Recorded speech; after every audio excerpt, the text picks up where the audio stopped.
Hey guys, जय श्री कृष्णा, जय श्री राम। कैसे आप? आई होप आप लोग अच्छे होंगे। मैं भी बहुत अच्छी हूँ। तो बहुत दिनों से कोई मैंने वीडियो ऐसी बनाई नहीं, तो आज मेरा मन था और आज हम एक ऐसी जगह गए थे जहाँ मुझे लगा कि अपनी फैमिली को तो ये चीज़ें दिखानी चाहिए। तो आज हम गए थे मिलकपुर बाबा मोहन राम के खोली धाम में। तो संडे था और बहुत दिनों से बच्चों का मन भी था कि कहीं घूमने जाना था। तो हम आज चल दिए हैं मिलकपुर। और ये देखो मेरे ना फेस पे थोड़ी थोड़ी स्वेलिंग आ गई है, रीज़न मुझे नहीं पता। तो अभी छुट्टियां पड़ने दो, उसके बाद डॉक्टर के पास भी जाना है, दिखाना है कि प्रॉब्लम क्या हो गई। पहले पैर में लग गई थी और अभी ये फेस पर थोड़ी थोड़ी स्वेलिंग आ रही है, थोड़ा लग रहा है मेरे को। ठीक है, तो चलते हैं भाई, डॉक्टर के पास जाकर दिखाना पड़ेगा। तो चल दिए हैं। कहते हैं कि सफ़र जो है हमेशा सफ़र का आनंद देना चाहिए, मंजिल पर ही खुश नहीं होना चाहिए। लेकिन जब मंजिल इतनी खूबसूरत होती है तो उसका सफ़र भी डेफिनेटली खूबसूरत ही होता है। तो बहुत सुंदर सफ़र, बहुत अच्छा मौसम हो रहा है, बिल्कुल ठंडा कूल, और मॉर्निंग का टाइम है तो हवा भी जो है ताज़ा आ रही है। और यहाँ जो है हम गाँवों से निकल कर जाते हैं, ज़्यादा ट्रैफिक नहीं होता। लो जी, हम अपने पहुँच गए हैं मंजिल पर। जय बाबा मोहन राम की। सभी मेरे साथ जयकारा लगा दीजिए। तो यहाँ पर हम मिलकपुर खोली धाम में पहुँच चुके हैं। तो सबसे पहले मैंने बाबा के हाथ जोड़े और उसके बाद जब थोड़ा थोड़ा टाइम मिलता है, क्योंकि दर्शन करते समय ब्लॉग बन नहीं पाता, तो यहाँ पर जो है जोत चल रही हुई है, अखंड जोत है मोहन बाबा की। जेठ का महीना है, पावन महीना है, लोग तपस्या करने आते हैं। यहाँ पर बहुत सारे लोग तपस्या करने के लिए बैठे हुए हैं, जहाँ पर हम लोग बिना एसी बिना कूलर के रह नहीं पाते। यहाँ पर इतनी गर्मी में ये लोग बिना एसी कूलर पंखा के यहाँ पर तपस्या करते हैं। तो हमने भी दर्शन किए और जोत जलाई और यहाँ पर मैंने प्रसाद चढ़ाया। उसके बाद जो मेन जो मिलकपुर का मंदिर है वहाँ पर जाएंगे। और यहाँ पर मुझे बड़ा सुकून मिल रहा था। कहते हैं कि जब मंदिर में जाते हैं तो थोड़े समय के लिए वहाँ पर बैठना चाहिए, बड़ी अजीब सी शांति मिलती है। क्योंकि लाइफ में बहुत सारी चीज़ें ऐसी होती है जो हमें समझ नहीं आता। तो मैं भी मंदिर में बैठ गई, लेकिन सभी कहने लगे थोड़ी देर में कि चलो चलो चलो चलो, तो यहाँ से हम चलने लगे। अब पहुँचने वाली हूँ मैं, जो मेन मंदिर है वहाँ पर पहुँचेंगे। लेकिन बाहर जो है मैं आपको दिखाती हूँ, यहाँ पर ना धुनी लगी हुई है। यहाँ पर बाबा जी के जो है इस धुनी को लोग प्रसाद के रूप में यूज़ करते, तिलक के रूप में यूज़ करते हैं यहाँ पर। तो यहाँ पर मैंने भी माथे पर थोड़ा सा तिलक ले लिया, थोड़ा सा घर के लिए भी रख लिया। अब यहाँ पर रास्ते में जोहड़ छाटने की परंपरा होती है। जब मिलकपुर जाते हैं तो जोहड़ भी छाटा जाता है। यहाँ पर ना हम जोहड़ छाटने के लिए रुक गए और यहाँ पर मोर देखो कितना सुंदर मोर है। तो मोर से रिलेटेड एक स्टोरी भी यहाँ पर मुझे याद आ गई कि मोर जो है बेचारा इतना सुंदर होता है, पर वो अपने पैरों को देखकर हमेशा निराश होता है। स्टोरी आपको बाद में बताऊंगी।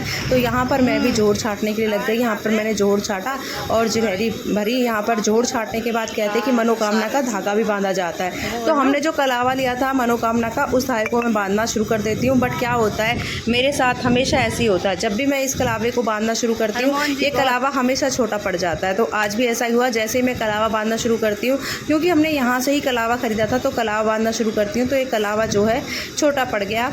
पर कोई बात नहीं, अगर मोहन बाबा मेरी भक्ति को समझेंगे और मेरी भक्ति में इतना दम है तो मोहन बाबा मेरी ज़रूर मदद करेंगे। और वैसे भी ये कहते हैं कि जीवन में जो मुश्किलें आती हैं उनको आने से कोई नहीं रोक सकता। कहते हैं कि जब आपकी नाव में छेद होता है तो आपको उस छेद को तो मोहन बाबा नहीं भर सकते, लेकिन आपको डूबने से ज़रूर बचा सकते। कहने का मतलब ये है मेरा, समस्याएं चाहे जितनी भी आए, हमें मोहन बाबा इतनी शक्ति ज़रूर देते हैं कि हम उन समस्याओं से हंसते हंसते बाहर निकल जाए। तो मैंने भी यही किया। तो मैंने ये जो कलावा था ये मैंने यहीं पे 7 बार, जो छोटी वाला इसका जो तना था इसी से 7 बार बांध दिया।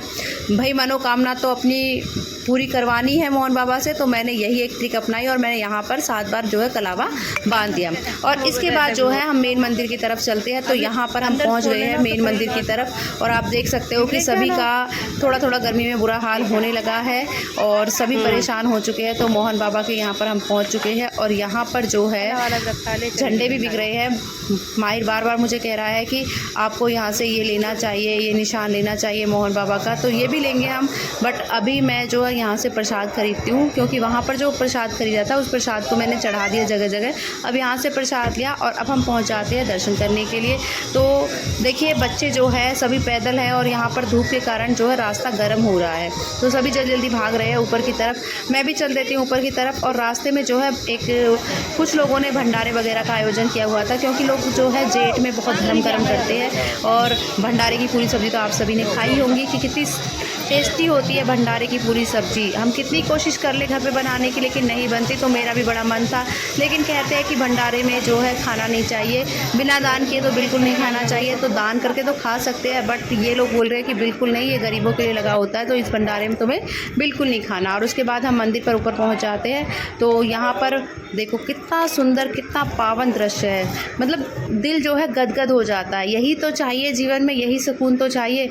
हम जो है ऊपर की तरफ चल देते हैं और यहाँ पर भी मेरा मन होता है ना कि मैं थोड़ी देर सुकून से बैठूं, और मैं वहाँ पर भी बैठ गई। मुझे बड़ा सुकून मिलता है ऐसी जगह पर जाकर।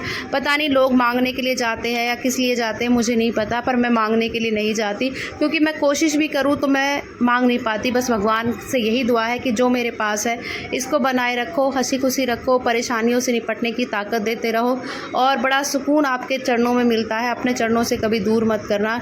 तो यहाँ पर मैं बैठ जाती हूँ और थोड़ी देर में मोहन बाबा के भजन वगैरह हम लोग गाते हैं, और फिर यहाँ से चलने के लिए वो बोलते हैं कि भाई काफ़ी टाइम हो गया, अब यहाँ से चलो। तो यहाँ पर आपको पावन ज्योति के दर्शन भी करा देती हूँ। बाबा की पावन ज्योति के दर्शन कर लीजिए और जयकारा लगा दीजिए जय बाबा मोहन राम की। और अब हम चलते घर की तरफ, और यहाँ पर फिर से धूना है, ये भी बाबा जी का धूना है। इस विभूति को अगर आप घर पर ले जाते हो और आपके घर में अगर किसी की तबीयत ठीक नहीं है, उसको थोड़ा सा आपने चटा दिया या तिलक लगा दिया, तो ये बड़ा ही जो बड़ी बड़ी जड़ी बूटियाँ दवाइयाँ काम नहीं करती वो करती है। अब बाबा जी के यहाँ से जा रहे हैं और कह रहे हैं बाबा जी जल्दी बुला लेना।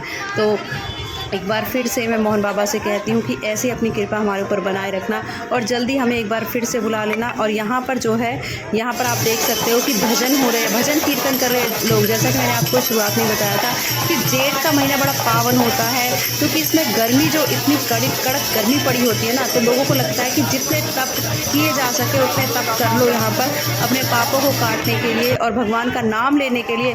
इससे बेस्ट टाइम कोई हो ही नहीं सकता। तो यहाँ पर इतने लोग, यहाँ पर आप ना दोज पर जाओगे तो और ज़्यादा भीड़ होती है। वैसे तो यहाँ दोज नहीं थी, आज संडे था तो दोज तो थी नहीं, बट आज भी यहाँ पर भीड़ है, और वो भी सुबह के टाइम। आप सोचो कि शाम को और बहुत अर्ली मॉर्निंग में कितनी भीड़ होती होगी। तो अब हम अपने घर के लिए चल दिए हैं जी, ठीक है। अभी तक भी दिन नहीं छिपा क्योंकि हम बहुत जल्दी आए थे, और अभी हम चल दिए अपने घर की तरफ। तो ऐसे ही मेरे साथ बने रहना, और एक बार फिर से जय बाबा मोहन राम की आप सभी पर मोहन बाबा की कृपा बनी रहे।